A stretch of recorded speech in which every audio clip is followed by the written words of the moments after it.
Merci beaucoup. Je suis très heureuse et très fière de venir ici au Liban pour vous faire cette présentation. Et je remercie tout particulièrement le professeur Sarkis et le docteur Boustani pour leur invitation. Les votes là. Je suis petite. Donc, je vais vous parler des hypertensions artérielles de la femme enceinte. Pendant la grossesse, une grossesse normale, il existe une adaptation de la mère avec une hypervolémie à peu près de plus 50%, une augmentation du débit cardiaque et surtout une vasodilatation qui va être responsable d'une chute de la pression artérielle chez toutes les femmes enceintes au premier trimestre avec un nadir à 22 semaines d'aménorrhée. Il existe également un état thrombophilique, une insulinorésistance et une immunosuppression afin de tolérer la génétique du fœtus. Quelques chiffres pour commencer. L'hypertension artérielle autour de la grossesse, c'est 10 à 15% des femmes enceintes en France, c'est-à-dire à peu près 100 000 femmes par an. Ça se décline en 1 à 5% d'hypertension artérielle chronique, on va voir les définitions juste après, 5 à 6% d'hypertension artérielle gestationnelle ou hypertension gravidique, et 1 à 4% de prééclampsie, comme on va le voir, c'est la complication qu'on redoute. Ces chiffres-là sont malheureusement en augmentation pour plusieurs raisons. D'une part, l'âge maternel qui est de plus en plus élevé au moment des grossesses. D'autre part, à cause de l'épidémie d'obésité dans le monde, de la survenue de grossesses multiples de plus en plus fréquentes à cause notamment des fécondations in vitro et de l'augmentation importante du diabète. L'hypertension artérielle, ça reste très grave, surtout si elle est compliquée de prééclampsie. Ça reste quand même la première cause de morbimortalité maternelle et fœtale. 10 à 15% des décès maternels, 3 à 8% des décès fœtaux sont dus aux hypertensions artérielles de la grossesse. Alors, les risques maternels, c'est quoi? C'est essentiellement l'hématome rétroplacentaire, un AVC, une CIVD, l'œdème pulmonaire, l'insuffisance rénale aiguë et malheureusement aussi le décès. Les risques pour le fœtus, c'est essentiellement des retards de croissance intra-utérins, une prématurité et au pire, la mort in utero. C'est pour cette raison et pour homogénéiser les pratiques que la Société française d'hypertension artérielle a publié en fin 2015 des recommandations sur l'HTA et la grossesse, recommandations qui ont aussi été validées par le Collège national des gynéco-obstétriciens français. Donc, ces recommandations ont le double label Société française d'HTA et Collège national des gynéco-obstétriciens français. Leur but était d'émettre des recommandations simples et homogénéiser les pratiques dans l'HTA de la grossesse. Alors, quelques définitions.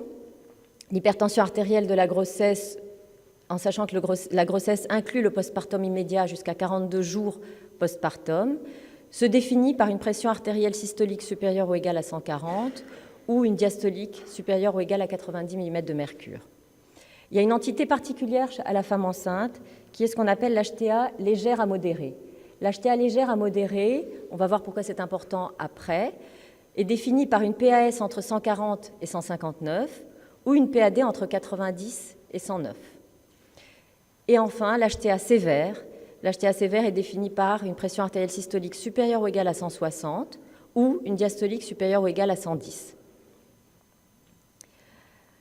On continue dans les définitions. L'hypertension artérielle est dite chronique quand elle est préexistante à la grossesse, c'est-à-dire une femme qui était hypertendue et qui se retrouve enceinte, ou constatée avant 20 semaines d'aménorrhée si jamais elle n'avait pas été diagnostiquée auparavant. Parce que, comme je vous l'ai dit, la pression artérielle diminue pendant les 2 premiers trimestres de la grossesse. Donc, s'il y a une hypertension artérielle avant 20 semaines, c'est qu'en général, cette hypertension préexistait avant la grossesse. L'hypertension artérielle gestationnelle ou gravidique est, elle, constatée après 20 semaines d'aménorrhée. Donc, on parle d'hypertension gestationnelle quand l'HTA est découverte après 20 semaines d'aménorrhée, alors qu'elle était normale auparavant, et en l'absence de protéinurie. La prééclampsie, elle, est définie par l'apparition d'une protéinurie après 20 semaines d'aménorrhée, parce qu'avant, c'est en général une néphropathie préexistante.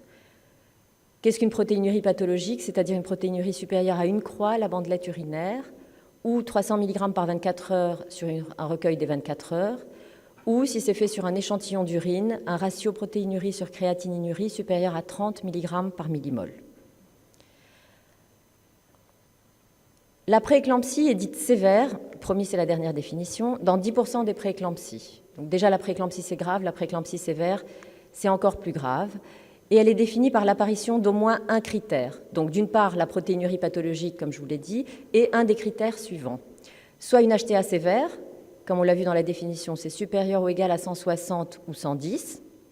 Une atteinte rénale qui est définie soit par une oligurie inférieure à 500 ml par 24 heures, une créatinine supérieure à 135 micromoles par litre, ou une protéinurie franchement élevée, supérieure à 3 grammes par 24 heures. Ou encore un œdème pulmonaire, une barre épigastrique persistante, un HELP syndrome, complication grave de la prééclampsie. HELP syndrome, c'est une hémolyse intravasculaire pour le H, une cytolyse hépatique pour le E et le L, c'est Elevated Liver Enzyme, et thrombopénie, LP, low platelets. La mortalité du HELP syndrome est de à peu près 1%. L'apparition de signes neurologiques persistants, à type de troubles visuels, de céphalée ou de réflexes ostéotendineux vifs et polycinétiques, ou au pire, les convulsions. Les convulsions signent le diagnostic d'éclampsie, à condition que ce ne soit pas une patiente épileptique ou qu'il n'y ait pas une autre cause de convulsion chez cette femme-là. Ou encore l'hématome rétroplacentaire. Alors, maintenant que le tableau est bien planté, qu'est-ce qu'une HTA chez la femme enceinte? Comment faire le diagnostic? C'est l'objet de la première recommandation. Donc la pression artérielle doit être mesurée en position assise, en milieu médical, après au moins 5 minutes de repos, en utilisant un appareil électronique validé. C'est une recommandation grade A, classe 1. En cas d'hypertension artérielle légère à modérée, comme je vous l'ai dit tout à l'heure, 140, 159, 90, 109. Donc chez ces patientes-là, il faut absolument confirmer l'hypertension artérielle par des mesures en dehors du cabinet médical. Donc on a deux possibilités, soit l'automesure avec la règle des 3, soit la MAPA sur 24 heures, le holter tensionnel, afin d'éliminer un effet blouse blanche. Si la règle des 3 en automesure ou la MAPA retrouve une PAS supérieure ou égale à 135 ou une PAD supérieure ou égale à 85, c'est considéré comme pathologique et ça confirme le diagnostic d'hypertension artérielle. Deuxième recommandation, elle concerne la protéinurie des 24 heures, la protéinurie, qui doit être faite tous les mois chez la femme enceinte, soit par bandelette urinaire sur un échantillon d'urine au moment de la consultation. Si ce résultat est supérieur à une croix, il doit absolument être confirmé par un recueil des 24 heures idéalement. La protéinurie est pathologique si elle est supérieure à 300 mg par 24 heures, ou si on n'arrive pas à faire le recueil des 24 heures, un échantillon. Et la protéinurie est jugée pathologique lorsque le ratio protéinurie sur créatininurie est supérieur ou égal à 30 mg par millimole. Et il rappelle que, découverte après la 20e semaine d'aménorrhée, ça définit la prééclampsie chez une femme hypertendue, qu'elle soit contrôlée ou non. L'apparition d'une protéinurie chez une femme enceinte après 20 semaines traduit la prééclampsie si elle est hypertendue, qu'elle soit contrôlée ou pas. Alors, maintenant qu'on a fait le diagnostic d'hypertension artérielle, comment la prendre en charge chez la femme enceinte? Idéalement, ce serait bien d'arriver avant la grossesse et de pouvoir anticiper la grossesse chez les patientes à risque, c'est-à-dire chez les femmes hypertendues chroniques connues, chez les femmes diabétiques, chez les femmes de plus de 40 ans et chez les femmes qui ont une obésité avec un IMC supérieur à 35. Anticiper pourquoi? D'une part, pour faire un bilan étiologique de cette hypertension artérielle, si ça n'a pas déjà été fait. On sait qu'il y a à peu près 10% d'HTA secondaires. Dans cette population de patientes jeunes, peut-être qu'il y en a même un petit peu plus. Et surtout, on sait que les grossesses se passeront très mal s'il y a un phéochromocytome ou une sténose de l'artère rénale. Donc c'est important, si on arrive à anticiper, de pouvoir faire le bilan étiologique avant la grossesse. L'autre objectif, c'est de débuter une grossesse avec une pression artérielle contrôlée. On ne démarre pas une grossesse avec 18-12 de tension, mais il faut vraiment avoir une pression artérielle contrôlée et avec des médicaments tolérés pendant la grossesse. Donc le but aussi de la consultation et de l'anticipation, c'est de changer le traitement afin de mettre en place des médicaments autorisés pendant la grossesse et non tératogènes. On fera un bilan standard avec notamment une bandelette urinaire de départ qui nous permettra de bien vérifier qu'il n'y a pas de protéinurie avant le début de la grossesse. Cette consultation va permettre de rechercher aussi des facteurs de risque de prééclampsie. Ils sont nombreux, ils ne sont pas forcément corrigeables, mais ça fait un petit peu catalogue, mais c'est important de les connaître et de les avoir en tête. La prééclampsie est multifactorielle, donc il y a des facteurs génétiques, un antécédent personnel ou familial de prééclampsie, un antécédent d'hypertension artérielle gravidique chez la patiente, un âge élevé au moment où elle entame sa grossesse, l'origine afro-antillaise. Il y a des facteurs liés à la mère, un BMI supérieur à 35, une HTA chronique ou une HTA apparue sous pilule, une maladie rénale chronique, un lupus, un syndrome des antiphospholipides, la drépanocytose, le tabagisme, le diabète. Il y a aussi des facteurs immunologiques. On sait que ça arrive beaucoup plus souvent chez une nullipare que chez la multipare. La primipaternité, un changement récent de partenaire ou une insémination avec un donneur. D'autres facteurs associés, comme l'intervalle long entre deux grossesses, plus de 5 ans à peu près, les grossesses multiples et certaines malformations congénitales ou anomalies chromosomiques fétales, la nasarque fétale, la mole idatiforme et l'infection urinaire. Alors maintenant que le diagnostic est fait, comment traiter? Alors les mesures hygiéno-diététiques, chez tout le monde, ça ne peut pas faire de mal. Le repos, c'est un petit peu controversé, mais enfin en général, on met en arrêt de travail les femmes enceintes qui ont une hypertension artérielle, surtout si elle est compliquée. Pas de régime amaigrissant chez la femme obèse, mais encadrer la prise de poids. Chez la patiente qui a un BMI supérieur à 30, il faudra essayer de ne pas prendre plus de 7 kg pendant la grossesse. Le régime des sodés est contre-indiqué chez la femme enceinte et, évidemment, si elle fume, l'aider à arrêter de fumer. Alors, la troisième recommandation, quand et qui traiter? Il est recommandé de traiter sans délai toutes les hypertensions artérielles sévères. Comme je vous l'ai dit, donc, c'est une PAS supérieure ou égale à 160 ou une PAD supérieure ou égale à 110. Dans l'HTA légère à modérée, je vous le répète, 140 à 159 pour la systolique, 90 à 109 pour la diastolique, confirmé par automesure ou MAPA, le traitement n'est pas recommandé comme au-dessus, mais suggéré. Il est suggéré et pas chez tout le monde, uniquement en cas d'antécédent cardiovasculaire, de diabète prégestationnel, donc existant avant la grossesse, de maladie rénale chronique préalable à la grossesse ou de niveau de risque cardiovasculaire élevé. Alors pourquoi? Parce qu'en fait, on s'est rendu compte qu'il y a des études qui ont montré que dans l'HTA légère à modérée, le bénéfice du traitement n'est pas prouvé. Il y a plusieurs études qui ont été faites chez les patientes qui ne sont pas à très haut risque cardiovasculaire. Et la seule chose qui ressort de ces études, c'est qu'il y a un moindre risque pour la mère de développer une hypertension artérielle sévère. C'est tout. Il n'y a aucune différence sur le risque de survenue de prééclampsie, d'éclampsie, de HELP syndrome, de décès néonatal, de prématurité, de retard de croissance. Évidemment, il y a plus d'effets secondaires puisqu'on les traite alors que les autres n'ont pas de traitement dans l'autre groupe. Et le traitement serait même délétère pour le fœtus, avec une diminution du poids du fœtus et un petit poids de naissance.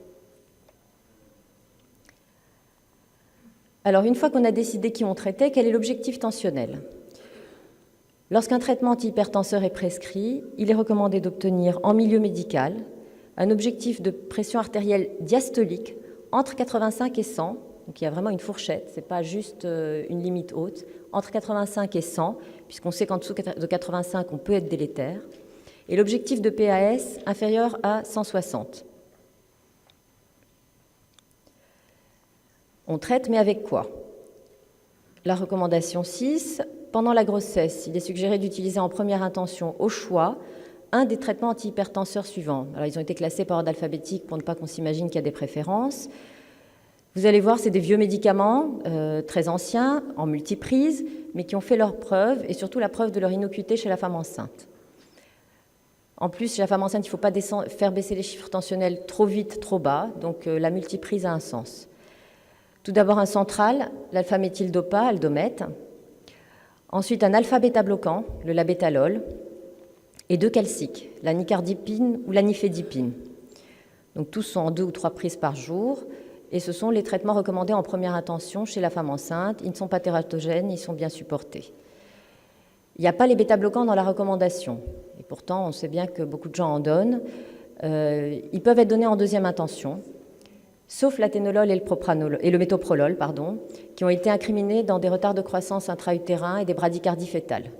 Donc, si on ne s'en sort pas avec les traitements du dessus, on peut rajouter un bêta-bloquant à condition que ce ne soit ni l'athénolol ni le métoprolol. Les diurétiques, ils ont longtemps eu très mauvaise presse chez la femme enceinte. L'initiation est déconseillée pendant la grossesse, mais si on ne s'en sort pas avec les classes thérapeutiques du dessus, on peut donner de l'hydrochlorothiazide en deuxième ligne. Il y a certains médicaments qui sont proscrits parce qu'ils sont tératogènes.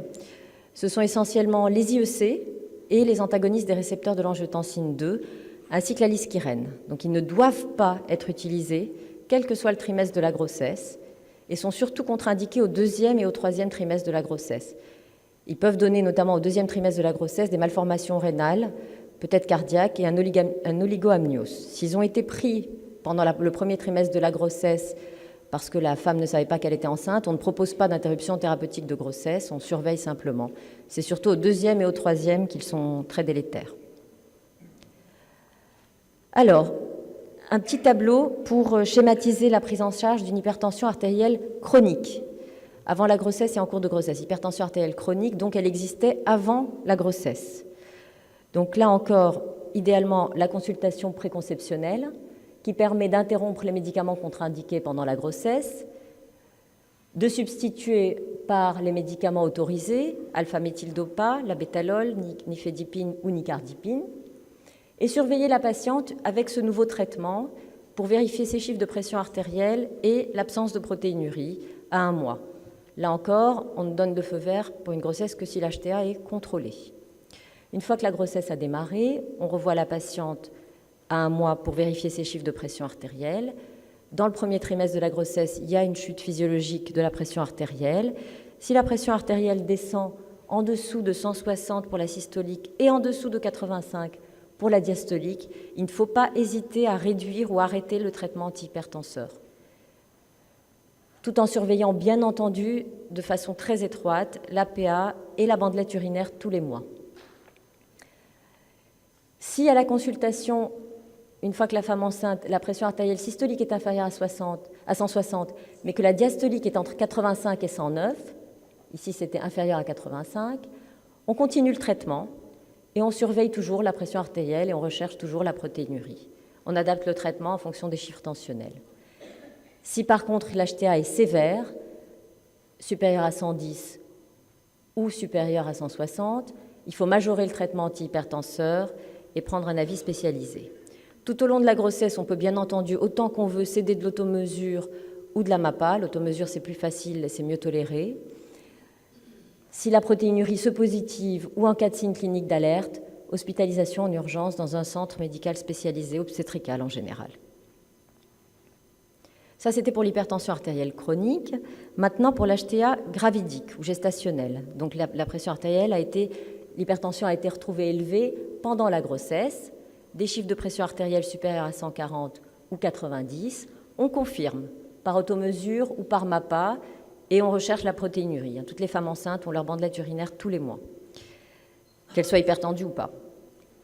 Si l'automesure retrouve une pression artérielle dans la norme, inférieure à 135 et inférieure à 85, c'est une HTA blouse blanche. Pas de traitement, surveillance simple. Si l'automesure ou la MAPA confirme l'HTA, avec une moyenne supérieure à 135 pour la systolique et une moyenne supérieure à 85 pour la diastolique, c'est une HTA gestationnelle. La protéinurie n'est pas significative, il n'y a pas de signe d'alerte. On surveille. Soit la pression en consultation est entre 140 et 159 pour la systolique, entre 90 et 109 pour la diastolique, et que le risque cardiovasculaire est élevé, on traite. Si le risque cardiovasculaire n'est pas élevé, que la patiente n'a pas d'antécédent cardiovasculaire, de diabète ou de maladie rénale, surveillance simple, pas de traitement. Si la pression artérielle est supérieure à 160 ou 110, on instaure tout de suite un traitement, on surveille la pression artérielle et la protéinurie. Là encore, il est recommandé de surveiller par automesure ou MAPA aussi souvent qu'on le veut. À tout moment, si la protéinurie se positive, une hospitalisation en obstétrique est recommandée avec une prise en charge spécifique.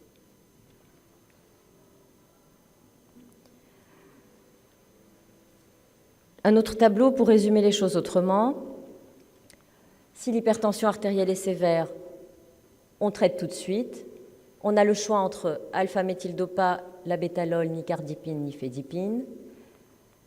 En cas d'hypertension légère à modérée chez une patiente à haut risque cardiovasculaire ou qui a des antécédents de diabète, de maladie cardiovasculaire ou de maladie rénale, on traite aussi les mêmes molécules. Et chez tous, une fois qu'on a instauré un traitement, le même objectif en milieu médical, PAS inférieur à 160 et PAD entre 85 et 100 mm de mercure. Qu'est-ce qu'il y a comme autre traitement qu'on pourrait donner? Alors l'aspirine. L'aspirine a une seule indication chez la femme enceinte.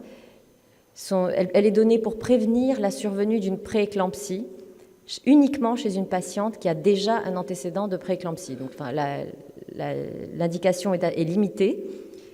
Elle permet de prévenir des récidives de prééclampsie chez des patientes qui en ont déjà fait une, à condition d'être donnée tous les jours à faible dose, entre 75 et 160 mg, en une prise par jour. Ce traitement doit être débuté avant la 20e semaine, idéalement à la fin du premier trimestre, au moment de l'échographie de datation, parce qu'on sait qu'en général, dans le premier trimestre de la grossesse, il y a un risque de saignement chez toutes les femmes enceintes qui est d'à peu près 30% et qui pourrait être majoré par l'aspirine. Donc la débuter avant 20 semaines d'aménorrhée, en gros entre 12 et 20 semaines d'aménorrhée, et la poursuivre, il est suggéré de la poursuivre jusqu'à au moins 35 semaines d'aménorrhée. Pas franchement au-delà de 36, puisqu'après il y a le risque avec la péridurale. Donc de 20 semaines à au moins 35-36 semaines.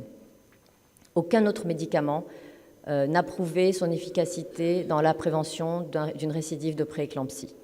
Il n'y a que l'aspirine et la prévention fait baisser d'à peu près 10% le risque de récidive.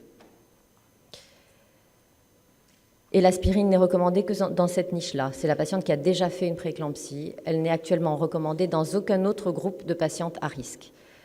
Qu'elle soit hypertendue chronique, obèse, diabétique, maladie rénale, anomalie au Doppler utérin, PMA, aucune autre indication pour l'aspirine.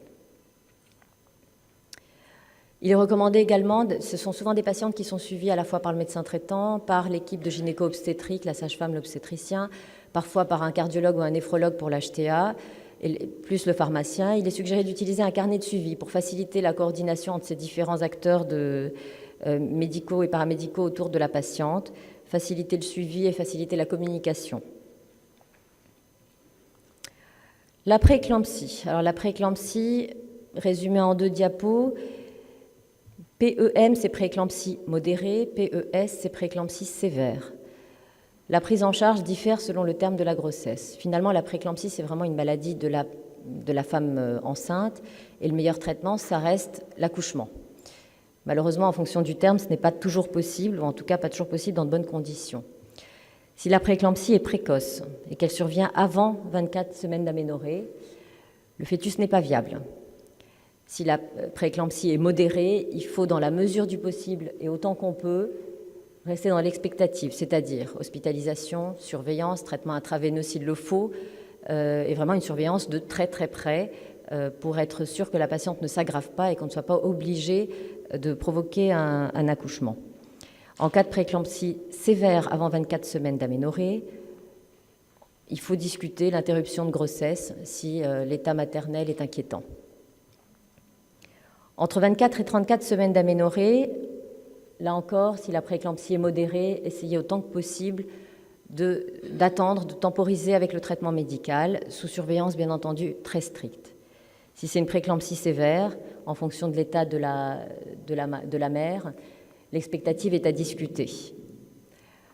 Entre 34 et 36 semaines d'aménorrhée, s'il y a une prééclampsie sévère, on provoque l'accouchement. Bien entendu, après avoir donné des corticoïdes pour la maturation pulmonaire fœtale et pour essayer d'éviter la maladie des membranes hyalines.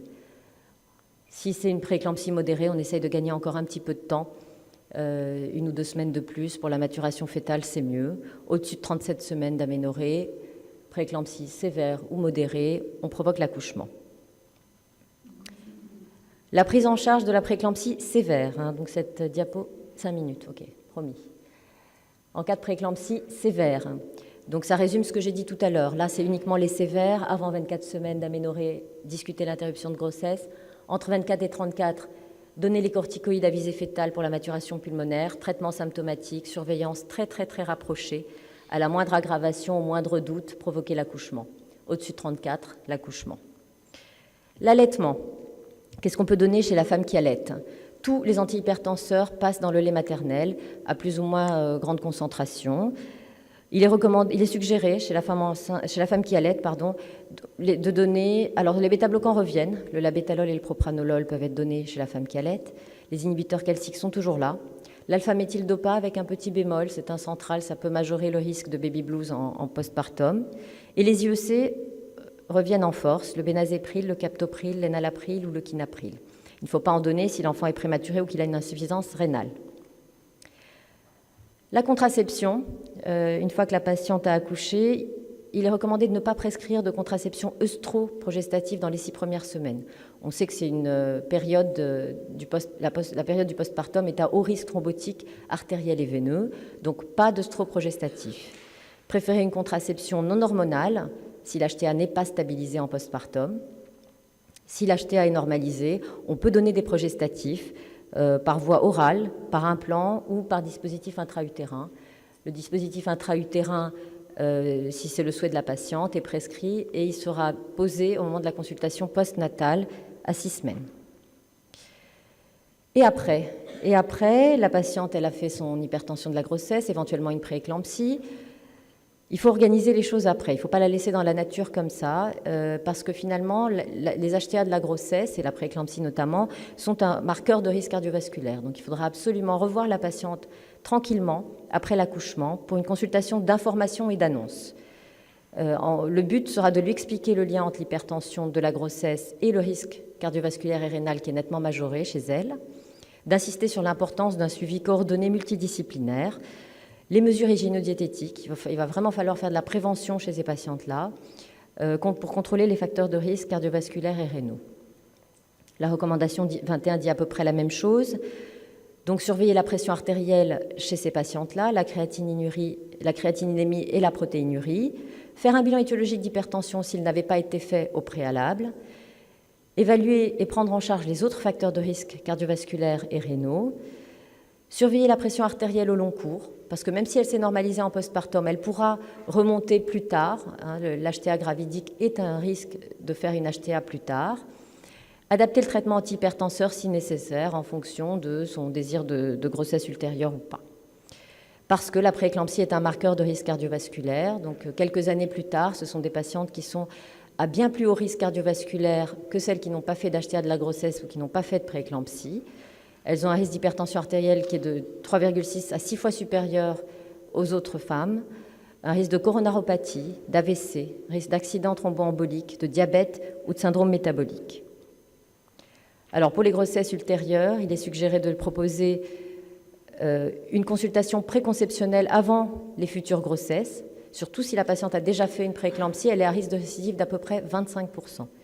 Donc il va falloir s'asseoir tranquillement et lui expliquer ce risque-là, l'informer sur les risques d'une nouvelle grossesse, le risque de récidive d'hypertension, prééclampsie, retard de croissance, prématurité, discuter le bilan étiologique s'il n'a pas encore été fait, ça fait 4 fois qu'on dit qu'il faut le faire, retarder une nouvelle grossesse si l'HTA n'est pas contrôlée, adapter le traitement pour donner des molécules autorisées pendant la grossesse non tératogènes et proposer le suivi coordonné spécifique lors d'une nouvelle grossesse et décider si oui ou non elle est dans les indications d'un traitement par aspirine. En conclusion, les hypertensions de la grossesse peuvent être graves. La complication est la prééclampsie, surtout si elle est sévère, compliquée d'éclampsie de HELLP syndrome. Il y a 3 catégories d'HTA. L'HTA chronique qui existait avant la grossesse, l'HTA gestationnelle qui apparaît après 20 semaines d'aménorrhée, et la prééclampsie qui se traduit par l'apparition d'une protéinurie après 20 semaines chez une femme enceinte hypertendue, contrôlée ou non contrôlée. Le risque, bien sûr, c'est la prééclampsie et toutes ses complications, pouvant aller jusqu'au décès maternel et fœtal. Idéalement, il faut planifier la grossesse. Dans l'hypertension artérielle chronique, il ne faut pas hésiter à alléger le traitement en début de grossesse. C'est parfois difficile à faire, mais il ne faut pas hésiter à le faire. C'est trop traité peut être délétère parce qu'il y a une ischémie placentaire, donc trop faire baisser la tension peut aggraver ce risque-là.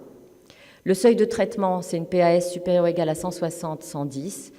Le traitement est suggéré entre 140, 159, 90 et 109, uniquement dans une sous-catégorie de patientes qui a des antécédents cardiovasculaires, un diabète, une maladie rénale ou un risque cardiovasculaire élevé. L'objectif, une fois qu'on a démarré un traitement chez une femme enceinte, c'est d'obtenir une PAS inférieure à 160 et une PAD entre 85 et 100. Les traitements de choix, alpha-méthyldopa, labétalol, nicardipine, nifedipine. En cas de prééclampsie, une hospitalisation en milieu obstétrical. Et ne pas oublier que c'est un marqueur de risque cardiovasculaire et que chez ces patientes-là, il faudra absolument faire de la prévention pour éviter le risque majoré au moment de la ménopause.